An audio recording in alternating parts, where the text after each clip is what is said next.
Hello दोस्तों, कैसे हैं आप सब। हमारी कहानियां देखने के लिए हमारे चैनल को सब्सक्राइब कीजिए और हाँ, बेल आइकॉन पर क्लिक करना मत भूलिएगा। छोड़ो मुझे। अरे मैंने कहा ना मुझे तुमसे शादी नहीं करनी। लेकिन मैं तो तुमसे शादी करके रहूंगा और उसके बाद सुहाग रात भी। मैंने कहा ना छोड़ो हमें। तभी अंकुर नाम का लड़का वहाँ से कार में जा रहा था। उसने ये सब देखा तो अपनी कार रोकी। ए, लड़की को हाथ भी नहीं लगाना, नहीं तो क्या करेगा तू? हाँ, और तेरी लगती कौन है बे ये बंजारन जो तू इतनी फिक्र कर रहा है इसकी? हाँ, क्या रिश्ता है तुम्हारा? अभी बताता हूँ साले क्या करूंगा। ये कहकर शुभम उन लड़कों की खूब पिटाई करता है, जिस कारण उसके हाथ में भी चोट आ जाती है और खून निकलने लगता है। बार बार उन लड़कों के पूछने पर शुभम रितिका की मांग में अपने खून से सिंदूर भर देता है। अब पता चल गया ना क्या लगता हूँ मैं इसका। अब वो गुंडे वहाँ से भाग जाते हैं। तभी उस लड़की के घर वाले और बाकी सब गांव वाले भी आ जाते हैं। हाय दैया, ये तो अब इस शहरी बाबू की घरवाली हो गई। अब तो आपको इससे शादी करनी होगी। क्या कहा शादी? लेकिन ये सब तो मैंने उन गुंडों से बचाने के लिए किया था। ऐसा मत कहो बाबू, हमारी बिटिया से तो अब कोई शादी नहीं करेगा, इसे अपना लो। हाँ, अब तो तुम्हें इसे अपनाना ही पड़ेगा। अच्छा ठीक है, लेकिन मुझे पहले अपनी माँ से इस बारे में बात करनी होगी। शुभम अपनी माँ को फोन पर सारी बात बताता है। उसके माँ और पिता जल्द से जल्द शहर से उस गांव की ओर निकल पड़ते हैं। दरअसल वो उस गांव में घूमने के इरादे से आया था, पर इत्तेफाक से शायद उसका नसीब गांव की बंजारन लड़की से जुड़ा था। शुभम के माता पिता उस गांव में पहुंचते हैं। शुभम का परिवार काफी मॉडर्न था। उसकी माँ भी बेहद ही मॉडर्न थी। उन्हें सारी बातें पता चलती हैं। देखिए, जो कुछ भी हुआ वो अनजाने में हुआ। हमारे बेटे ने तो आपकी बेटी की जान बचाने के लिए ऐसे किया। देखिए बहन जी, आप ठहरी शहरी मॉडर्न महिला, आपकी सोच विचार भले ही मॉडर्न हो, लेकिन ये गांव है। यहाँ की बेटी के दामन पर एक बार दाग लग गया ना, तो फिर कोई उससे कभी विवाह नहीं करेगा। इस बेचारी की जिंदगी खराब हो जाएगी। अरे तो इसका मतलब ये थोड़ी ना है कि मैं अपने बेटे की जिंदगी खराब कर दूं और इस गवार से इसकी शादी कर दूं। बहन जी ऐसा मत कहिए, मेरी बच्ची को अपना लीजिए, नहीं तो हम शर्म के मारे उस पहाड़ी से कूद कर जान दे देंगे। हम गरीबों के लिए हमारी इज्जत ही जमा पूंजी है। माँ रहने दीजिए, इन्हें जो सही लगे वो करने दीजिए। मैंने फैसला कर लिया है कि अब मैं ताउम्र इनकी पत्नी बनकर ही जंगल में अकेले अपना जीवन काट दूंगी।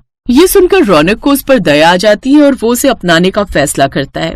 मॉम, अगर ऊपर वाले को यही मंजूर है तो ठीक है, मैं इससे शादी के लिए तैयार हूँ। लेकिन बेटा।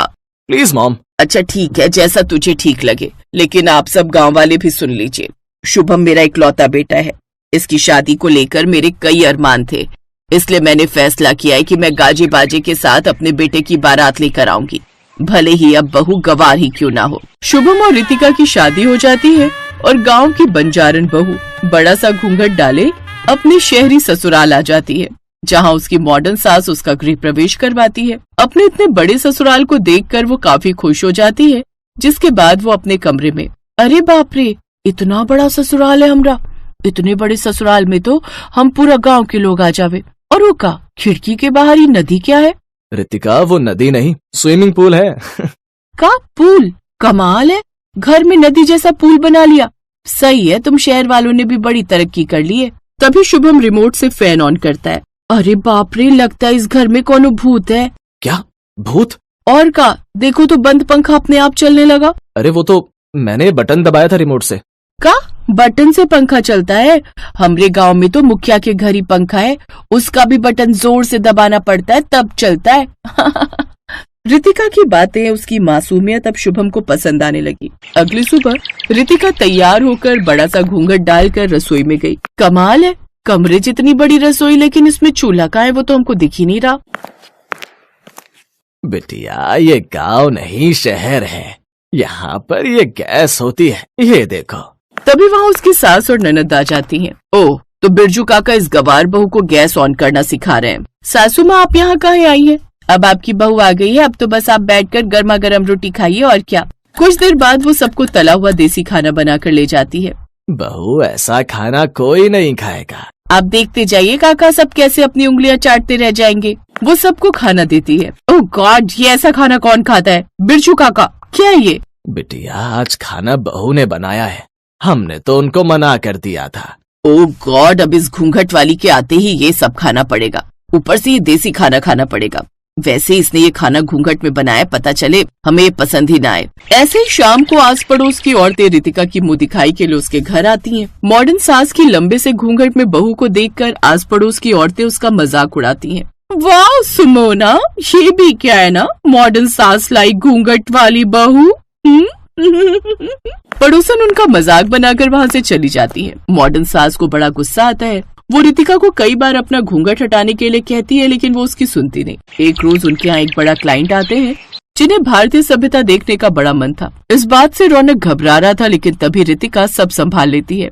वो बड़े ही सुंदर तरीके से घर को सजाती है, साथ ही बढ़िया बढ़िया सा देसी खाना और मीठा बनाकर तैयार कर लेती है। घूंघट वाली बहू की सभ्यता और उसके हाथ का बना देसी खाना उन विदेशी क्लाइंट्स को बड़ा पसंद आता है और वो ये डील पक्की करके चले जाते हैं। इतना बड़ा ऑर्डर देख अब सुमोना भी अपनी बहू से बड़ी खुश होती है और अब वो अपनी बहू के साथ बड़े ही प्यार से पेश आती है। रितिका भी अब सबका प्यार पाकर बड़ी खुश थी।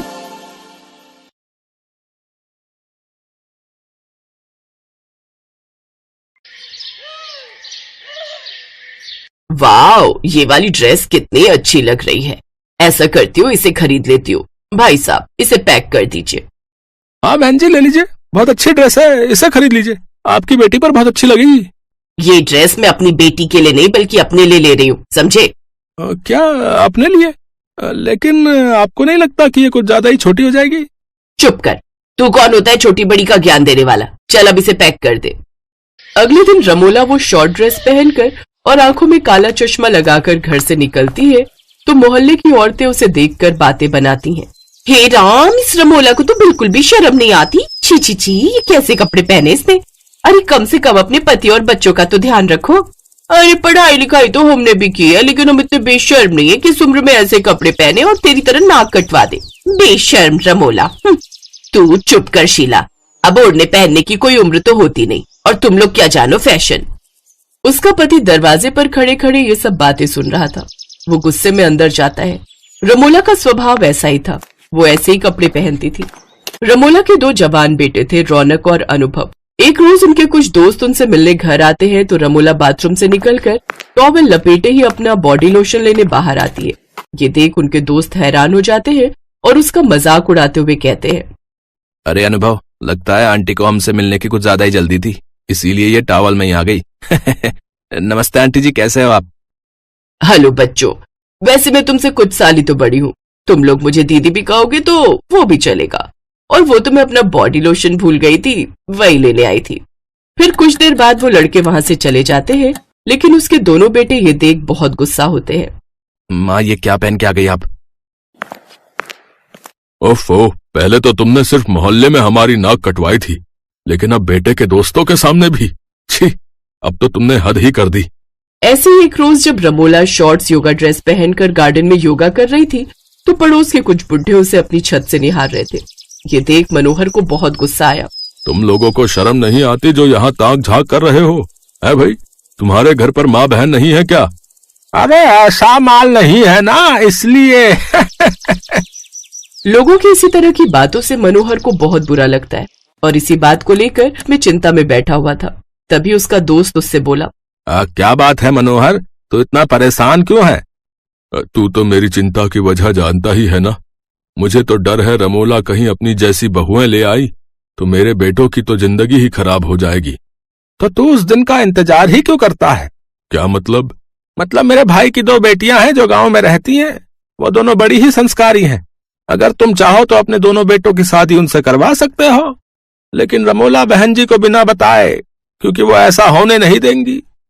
मनोहर को अपने दोस्त की बात बिल्कुल ठीक लगी और वो अगले ही दिन अपने दोनों बेटों के साथ लड़की देखने चला गया। दोनों बहनें सर पर दुपट्टा लिए खड़ी थी। ये देख मनोहर और दोनों बेटे बहुत खुश होते हैं। आपकी बेटियां तो बड़ी ही संस्कारी हैं। जी भाई साहब, एक वही चीज है हमारे पास जो हम गरीब अपनी बेटियों को देख सकते हैं। वैसे बहन जी क्यों नहीं आई? जी वो माँ की तबीयत कुछ ठीक नहीं थी। इसी तरह वो बात को घुमा देते हैं। 2 दिन बाद दोनों बहुएं ब्याह कर अपने ससुराल आ जाती हैं, जहां उनका ससुर उन दोनों का गृह प्रवेश करवाता है, क्योंकि उनकी सास तो अभी तक सो रही थी। इसके बाद वो फ्रेश होकर सबसे पहले सर पर घूंघट ओढ़े पूजा पाठ करती हैं। फिर रसोई में चली जाती हैं और अपने सास ससुर के लिए चाय बनाकर लाती हैं। उठिए माँ जी, उठकर चाय पी लीजिए। कौन हो तुम और मेरे कमरे में क्या कर रही हो? कहीं तुम कोई चोर तो नहीं हो?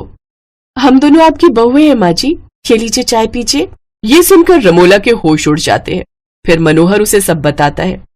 रमोला हैरान रह जाती है और अपनी दोनों बहुओं को घूंघट में देखकर तो उसे और भी ज्यादा गुस्सा आता है, लेकिन अब वो कर भी क्या सकती थी। वो बिना चाय पिए फ्रेश होने चली जाती है।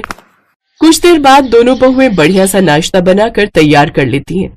कुछ देर बाद रमोला भी शॉर्ट ड्रेस पहनकर हॉल में आती है, जिसे देखकर रोशनी कहती है, अरे माँ जी, ये आपने कैसे कपड़े पहने हुए हैं? ये तो ऐसा लग रहा है जैसे कोई छोटे बच्चे के कपड़े पहने हुए हैं। ओहो, गवार बहू, इसे क्रॉप टॉप कहते हैं। अब तुम गवारों को क्या पता। लेकिन ऐसे कपड़े पहने हुए तो हमने बस बच्चों को देखा है। हमारे गांव में सब छोटे बच्चे पहनते थे ऐसे कपड़े। ये सुनकर मनोहर और उसके दोनों बेटे जोर जोर से हंसने लगते हैं, लेकिन रमोला गुस्से में अपने कमरे में चली जाती है।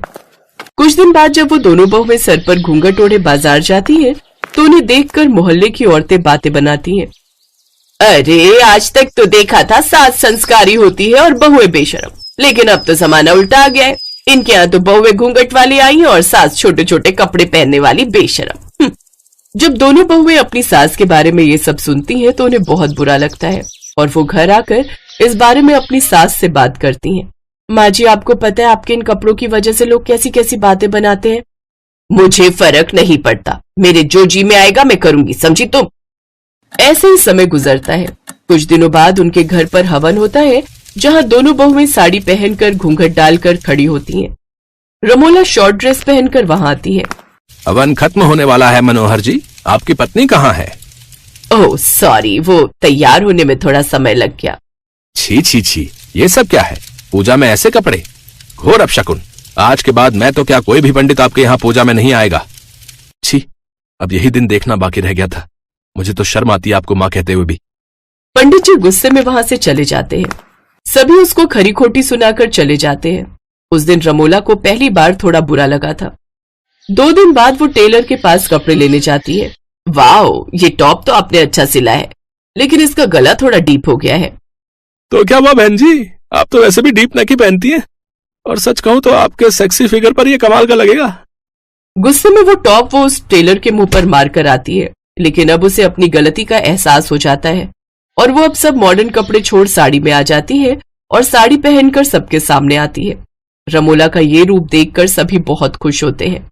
आप सभी लोग मुझे माफ कर दीजिए, मेरे इन मॉडर्न कपड़ों की वजह से तुम सबकी कितनी बेइज्जती हुई है, मुझे माफ कर दो।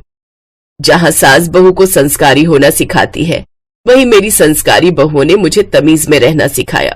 अब से आपको रमोला का यही नया रूप देखने को मिलेगा। रमोला की ये बात सुनकर सभी बहुत खुश होते हैं और अब वो सब एक साथ खुशी खुशी मिलकर रहते हैं। हेलो दोस्तों, कैसे हैं आप सब? हमारी कहानियां देखने के लिए हमारे चैनल को सब्सक्राइब कीजिए और हाँ, बेल आइकॉन पर क्लिक करना मत भूलिएगा।